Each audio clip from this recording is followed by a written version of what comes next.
asalaamaaleykum mbokk waa Aiglon damay wax sax mbokki waa derrière la voie ferrée ndax tey ndaje bi derrière la voie ferrée yëpp a ngi fi ku fi ñëwul tamit am nañu la représenté mais damay xamal nit ñi rek ne bu ma ñëwee Aiglon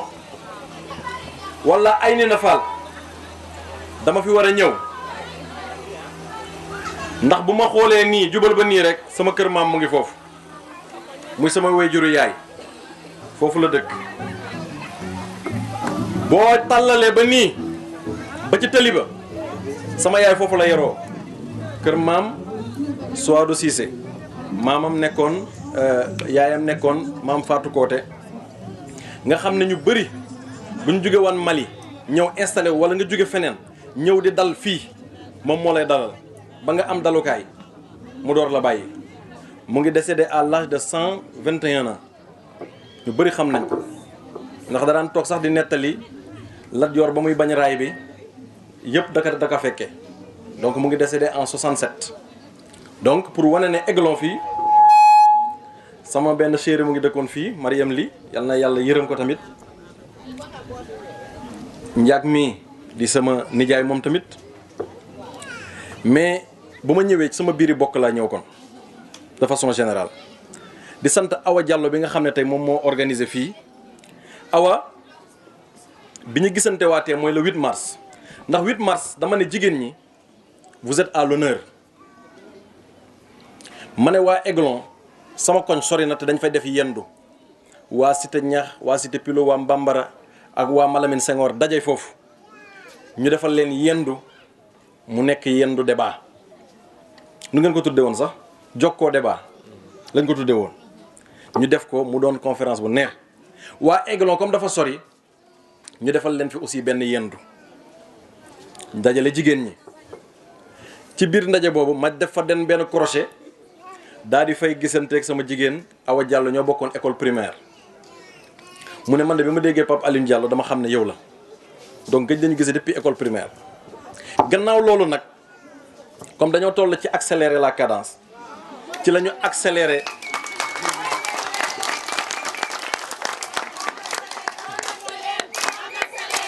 noppi leen di ngeen accélérer léegi noppi leen rek am na beneen accélération bu ma leen di woo beneen accélération bu ma leen di woo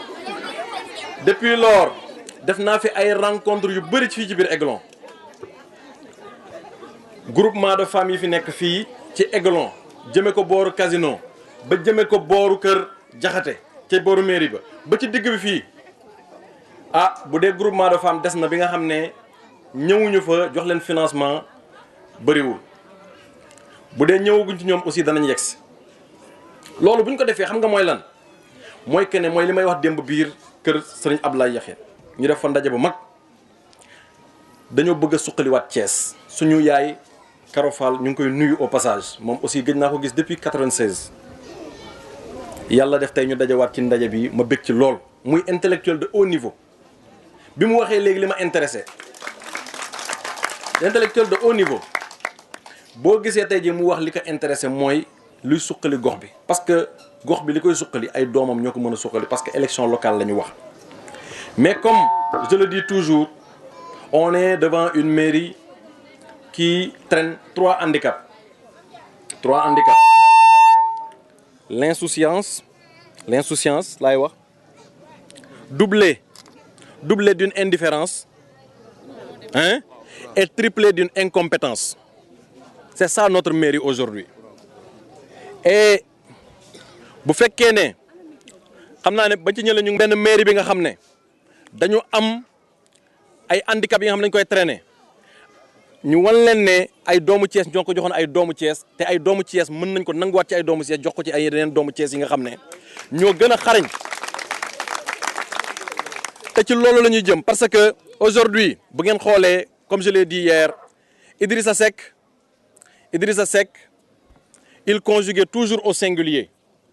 moi fils de Thiès oui vous et moi etc. Donc il y avait que moi. Maintenant bu demee ba nga xam ne aujourd'hui il conjugue au pluriel ça veut dire que il reconnaît que à côté de lui il y a de dignes fils de Thiès yi nga xam ne capable de relever le défi du développement pour Thiès. Et ñun ce n'est pas parce qu'il s'est absenté mais c'est parce que dafa amul sax xarañu yor mairie parce que moom wan nañu ne moom il ne connaît même pas ce que c'est que l'État. Il nous l'a montré quand il dit que moom bu waxee ne la direction de l'enseignement privé confessionnel je ne sais quoi se trouve au niveau du ministère de la Culture. Ça veut dire que il développe des symptômes vraiment de maladies graves, des maladies de tête. Parce qu'on ne peut pas quitter un gouvernement il y a moins de 10 ans et oublier que la direction de l'enseignement privé ne se trouve pas au niveau du ministère de la Culture, mais au niveau du ministère de l'Éducation nationale. Donc yooyu c'est des dérapages assez graves. Si ajoute nag d'autres dérapages yi nga xam ne mu ngi koy def ces derniers jours mais ñun dañu am programme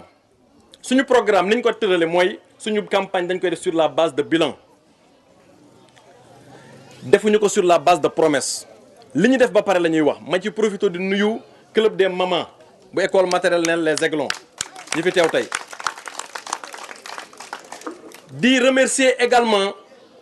ñi nga xam ne ñoo ànd ak man équipe bi noppalu ko wuñ ci suba ba léegi ñu ngi nekk ak man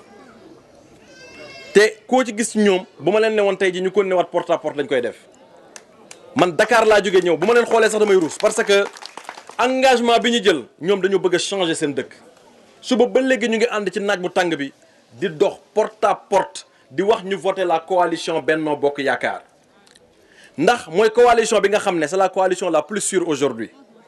bi nga xam ne Macky Sall daf ci teg espoir am pour mën a defaraat Thiès Thiès nag bu ñu nekkee biir Aiglon danañu wax ci benn partie suñu programme muy programme culturel ndax gis nañ ne cinéma yi dee nañu moo waral sax agression yi bëri ndax bu ngeen xoolee Thiès dafay développer 2 facteurs de risque muy problème éclairage public bu lëndëmee ba pare nit ñi amatuñu des lieux de fréquentation comme ay Aiglon donc ça veut dire quoi ça veut dire que les jeunes sont exposés à des risques yi nga xam ne ñu ngi nekk autour d'eux parce que bu fekkoon da ngay toog ba 8h 9h nga dem cinéma bu 10h jotee nga ñëw tëdd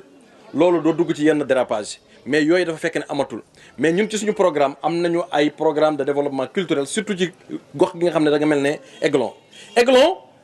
dafa dajale ay këri diine yu bëri ma ci profito nuyu mbooloom mag bu fi toog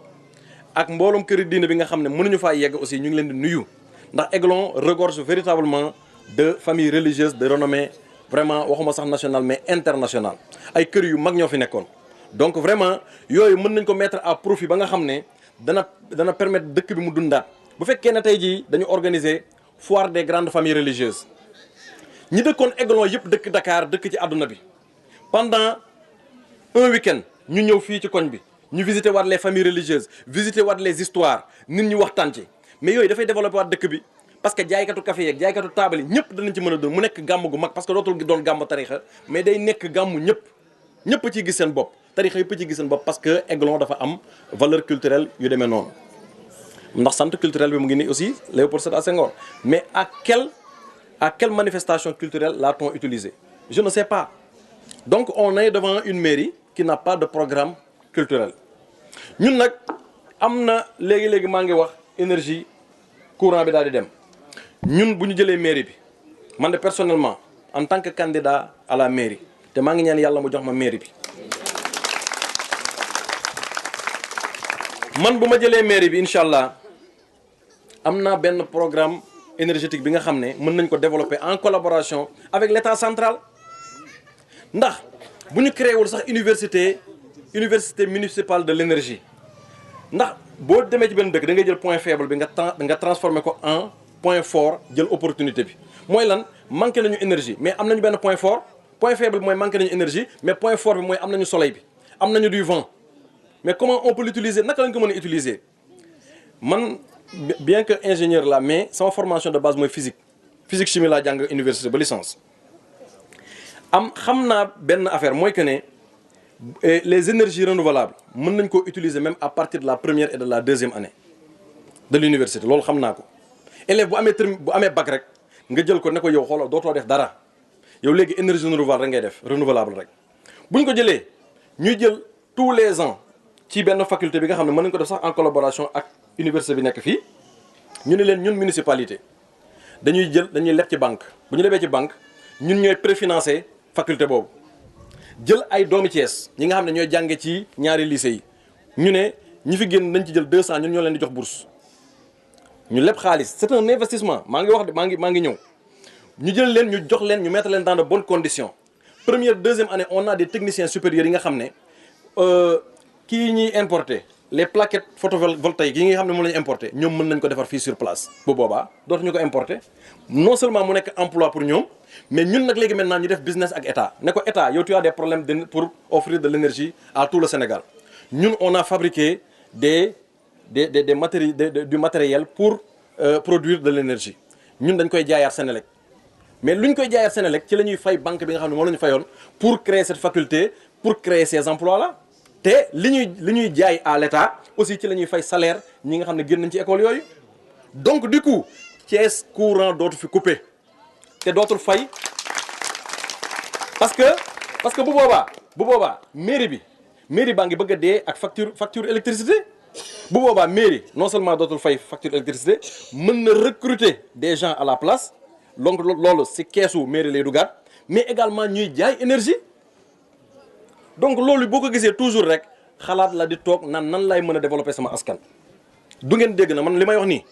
du ngeen dégg beneen maire ci Sénégal ci 602 communautés yi ku ko wax du ngeen ko dégg produire de l'énergie créer de l'emploi et vendre de l'énergie kooku man mooy sama programme énergétique parce que gis naa ne Thiès dañ cee sonn dem bi ñemee kër Ablaye Yaxin man dama foog ne ñoom mairie bi da leen a mere ah waaye yéen sax mairie bi da leen a mere parce que fii gisuma pot lampe tàkk courant dafa coupé waaye dama séenul pot lampe sax kon yéen tamit mairie bi da leen a mere mairie bi yéen nag kon yéen ak Ablaye Yaxin ku ci woteel mairie mën nañ laa tabaskee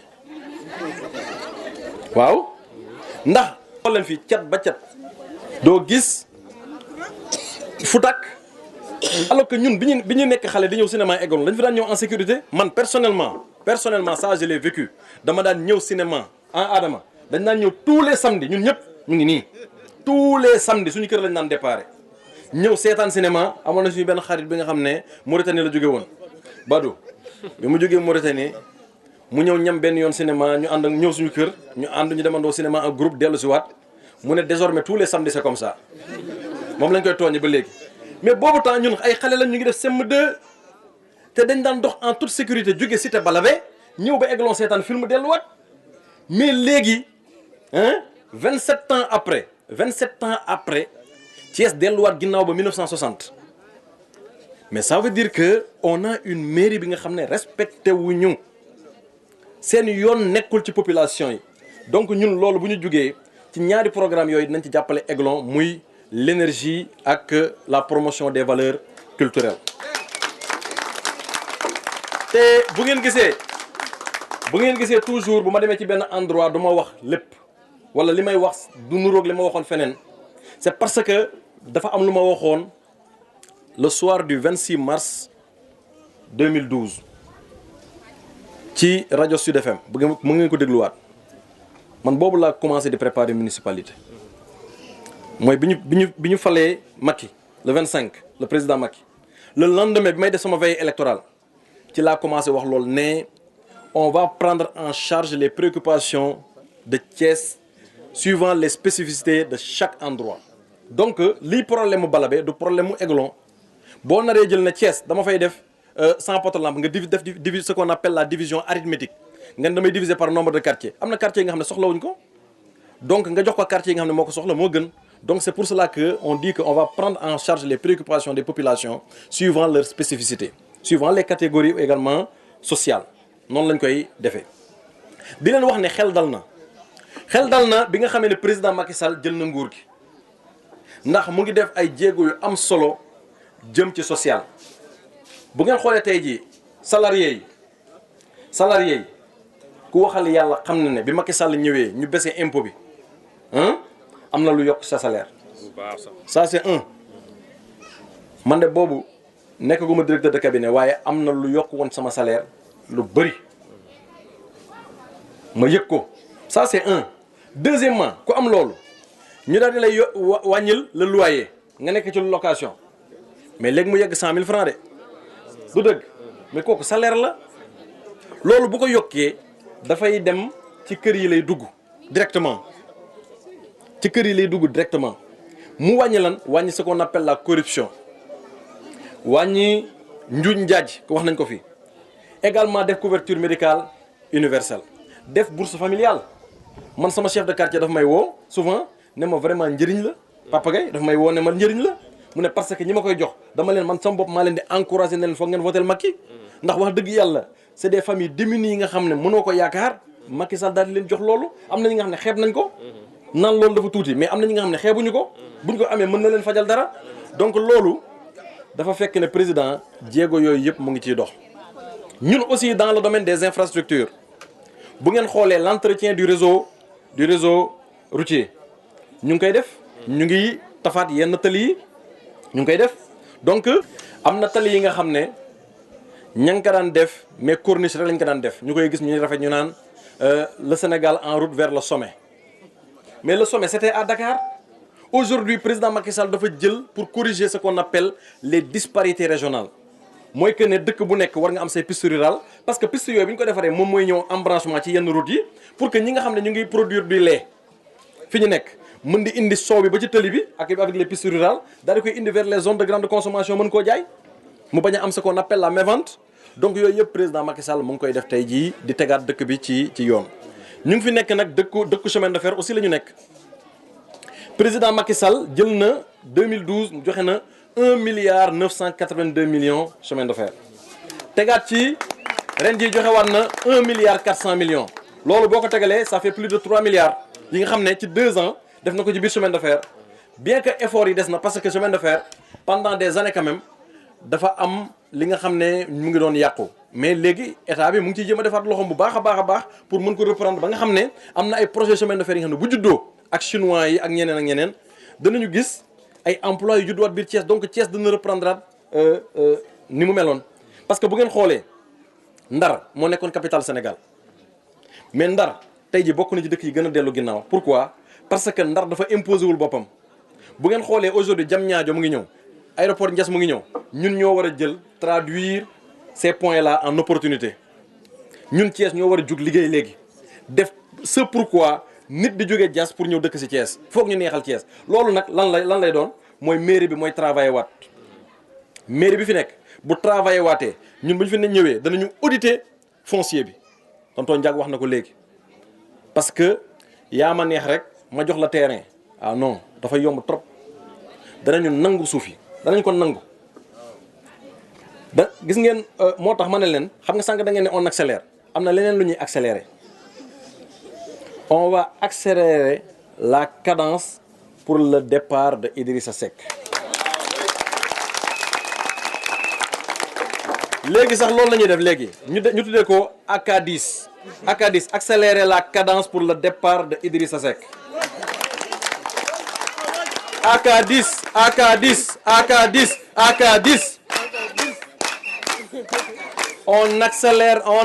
on accélère la cadence pour le départ de Idrissa Seck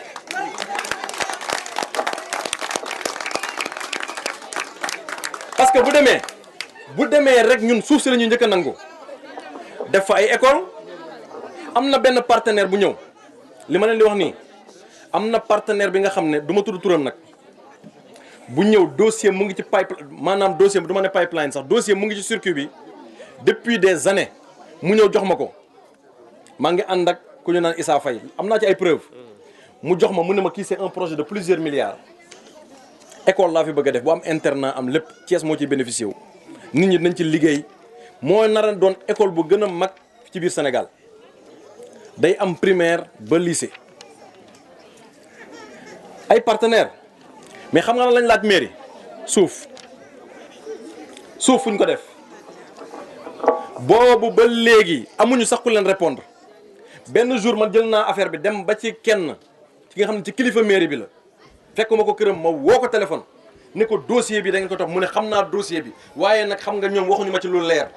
mais nañ leen leeralal mais comme léegi soreetul ay fan rek a ci des ñun bu ñu ko jëlee danañ jël yi partenaires yooyu ne leen suufa ngi nii parce que dañu audité suuf si ki nga xam ne luubal nga suuf si duñu ne dinañ la tëj waaye danañ am fu ñu jaar ak yow ba nangu suuf si au moins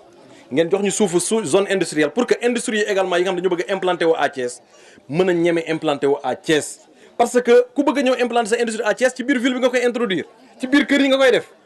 muy rey nit ñi loolu jaaduwul moo tax ñun nous sommes là pour les Thiessois et pour Thiès pour que justice soit rendue en tout cas dans ce sens